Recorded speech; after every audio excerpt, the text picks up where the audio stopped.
Welcome to the Complete Cobblers Podcast.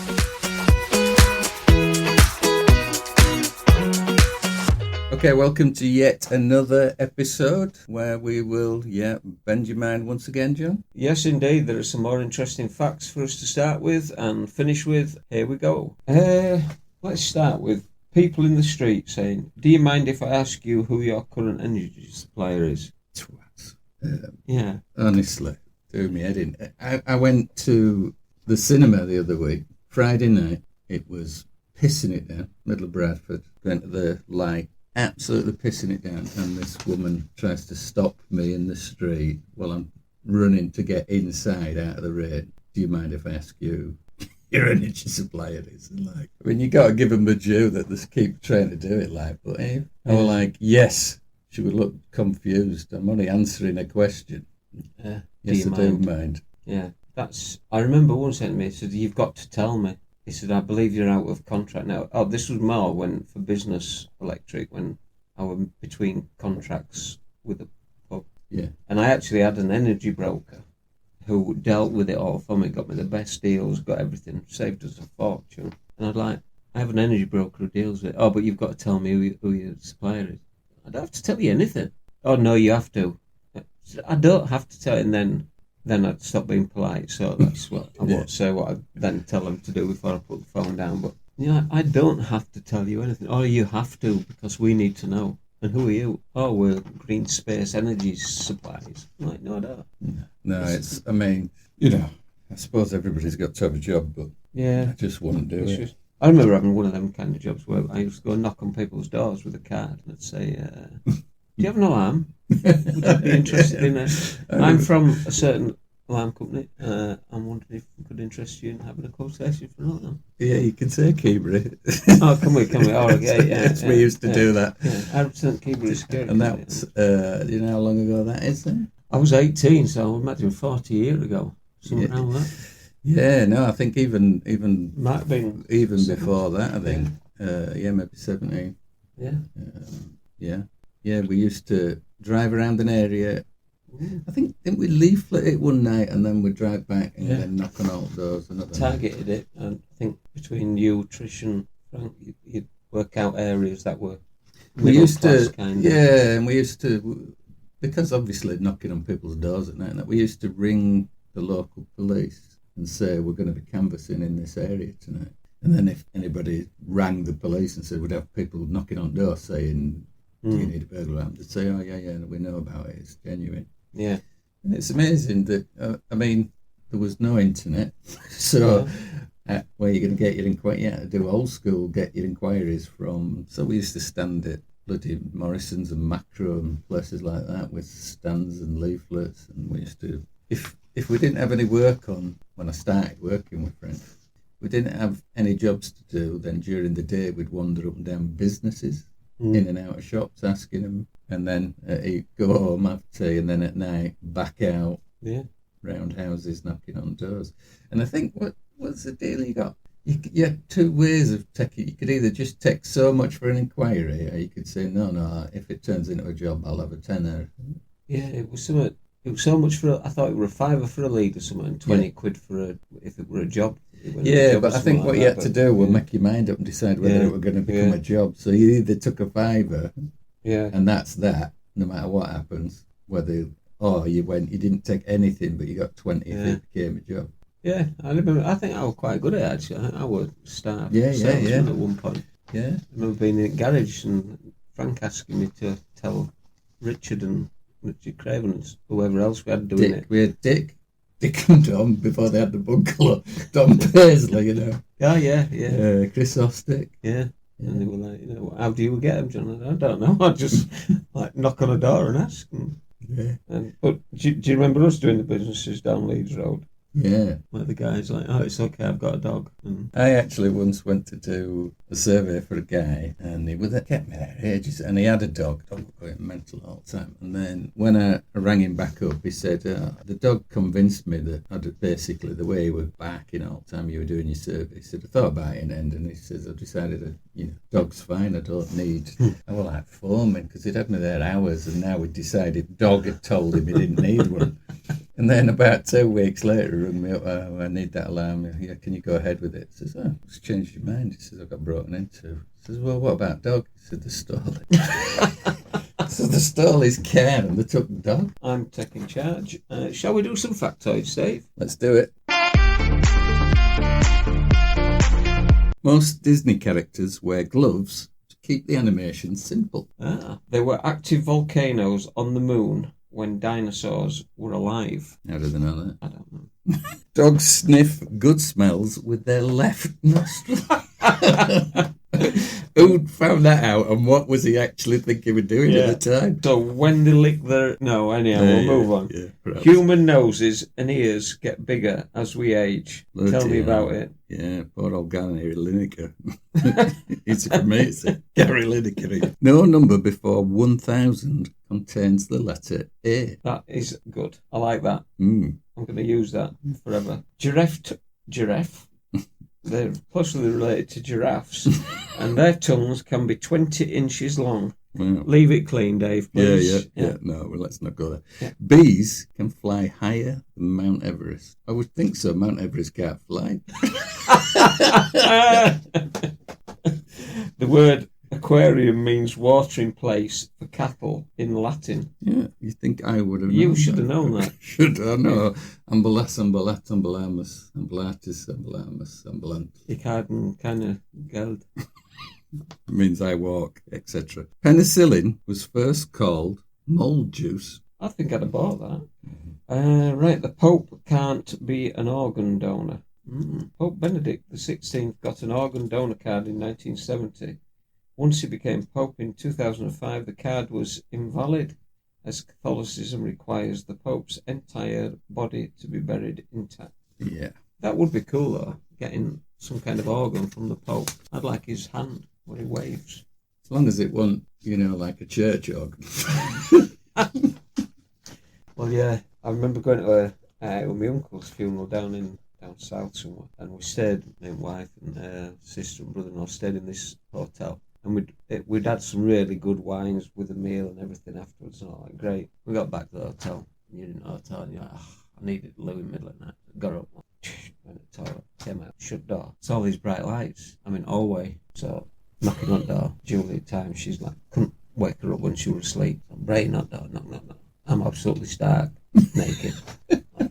Yeah. And there's CCTVs on corridors and all that say, like, right, what do? I'm going to have to go down to reception. So I thought there'll be a towel store somewhere on here. So I'm going to try and open doors. No towel store. So I ended up having to go down 2 flights down to reception, just covering me a bit, like leaning around the corner. I'm like, hello. And she's like, hi, can I help? I said, yeah, I've locked myself out of room 513 or whatever. She said, do you have any ID on you? I'm like, are you joking? Like, took my hands up and went, are you joking? And she went, that's enough, I'll get you a key. Why am I going to keep that? Yeah, I have actually. Just a minute. So, yeah. Fall asleep, like, next morning, awake. And I'll do listeners. Why is there 2 keys for the thing? And you're like, flashback.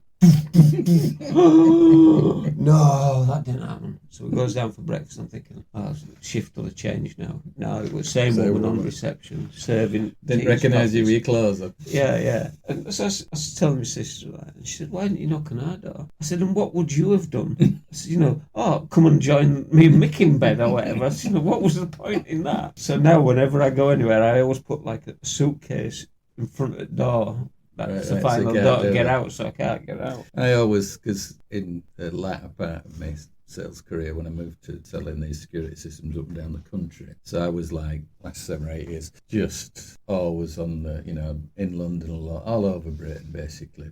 And we stay in Premier Inns. Got an account, it's easy thing to do, but they all obviously look the same. I knew the menu without, do you want a menu? No, you're all right. Like, but what I did start to do, and I still do it now, because especially if I've gone out on a few beers now, first thing I always do is take a picture at door at number it. When I get to the hotel, I get my phone out and take a picture for it, and then if I get to a point, I think, Christ, what room are we in? Especially if you only got a card. Yeah. And don't have swipe on number out, like so. But I always do that, rock up and it has come in handy now and again. Anyway, have you got a joke for us this week? Well, when I was little, I was addicted to the hokey cokey, but I've managed to turn myself around. Yeah, did you know I was made to walk the plank when I was little? No. Yeah, we couldn't afford a dog. So, what do you think, looking at this list? Anything jump out to you? Well, the one that it was from, I was out with my good lady, Lindsay, and we went in the supermarket, basically not to buy anything, but to use the toilets, because we'd gone a distance. And Lindsay came out and she said, why is it that the toilets in supermarkets always smell? And not only supermarkets, and it's a shame to name them, but I will do anyhow, Dunelm, they have these toilets that have got this special plastic in the gents. This is like I haven't been in the ladies. You sure? Yeah, sure? Yeah, no, because I like Dunelm. I don't want to get bad from that. I probably will be after tonight then. But they have like these Swisher or other company things, which is basically a plastic plate, a flexible plastic plate that they put in the urinal, and it says a no water system. Yeah, waterless toilet. Waterless toilet. Now it sinks a urine. Yeah.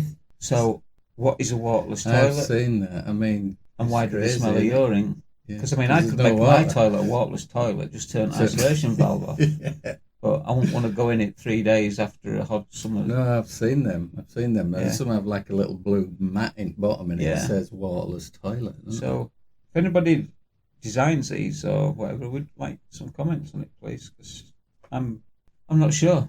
And if you work in a supermarket, if you know somebody who owns a supermarket and you have toilets and they do not smell, please let us know. Tell us where it is. Yeah. And we'll nip in and pee on them. Yeah. So, I tell you what. Okay, so you remember that Maz Shafransky said on his email, keep doing the school stuff? Yeah.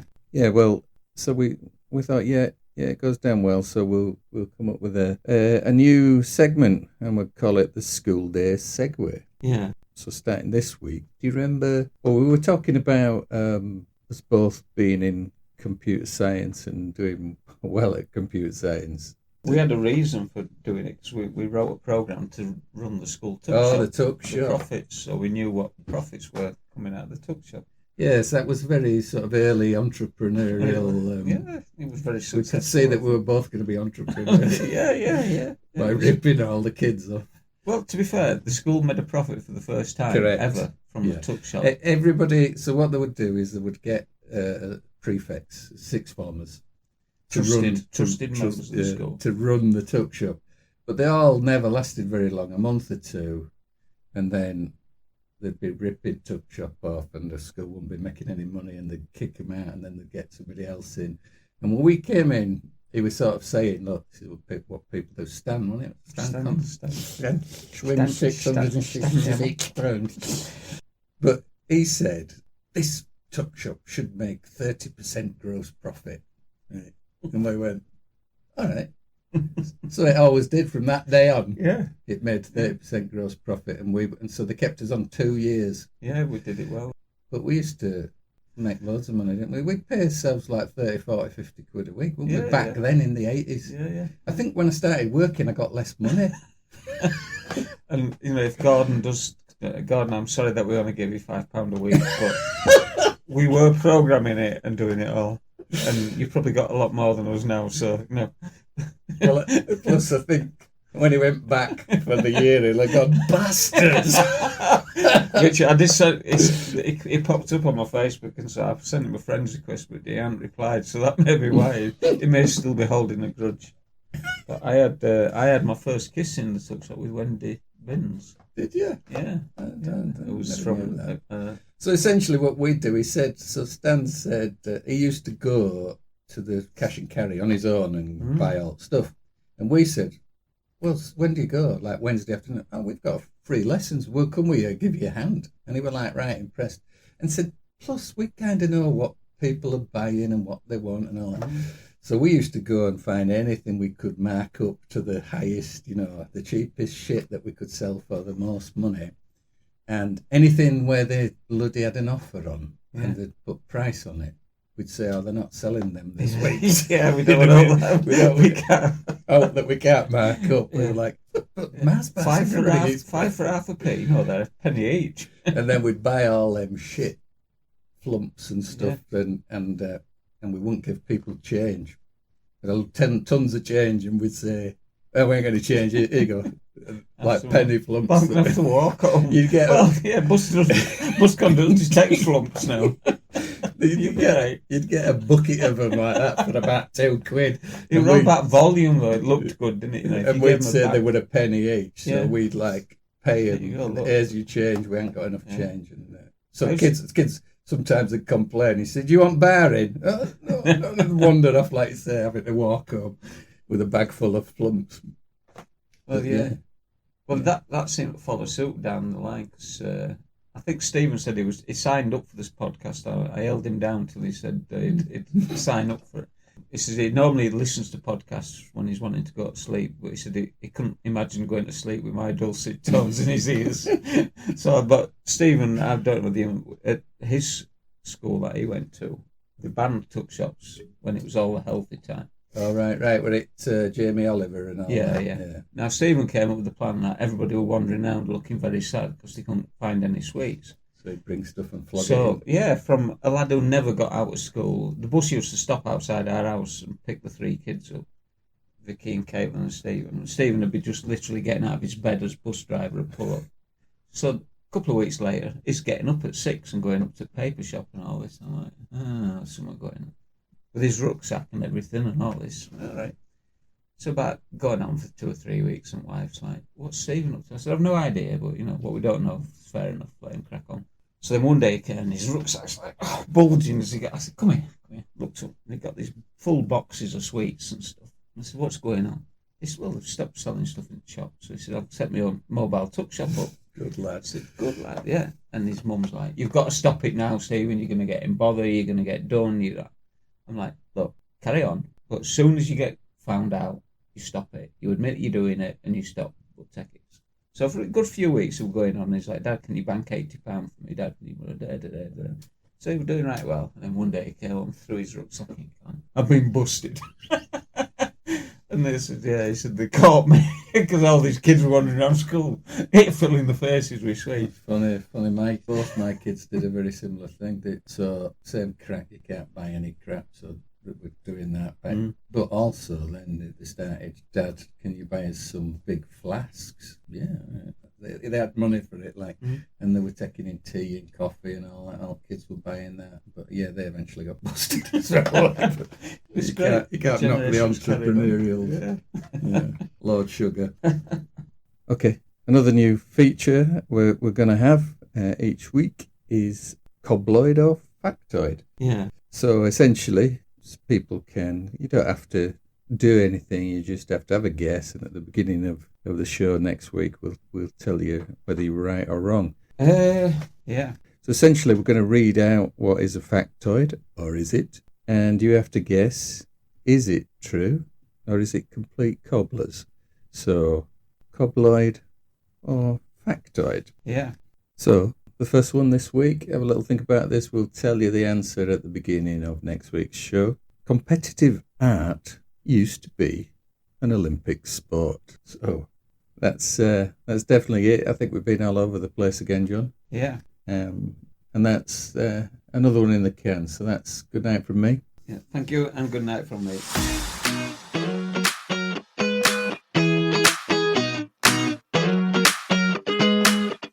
You've been listening to the Complete Cobblers podcast. Get involved. Leave us a voice note on Messenger or Instagram, or via the website CompleteCobblers.com.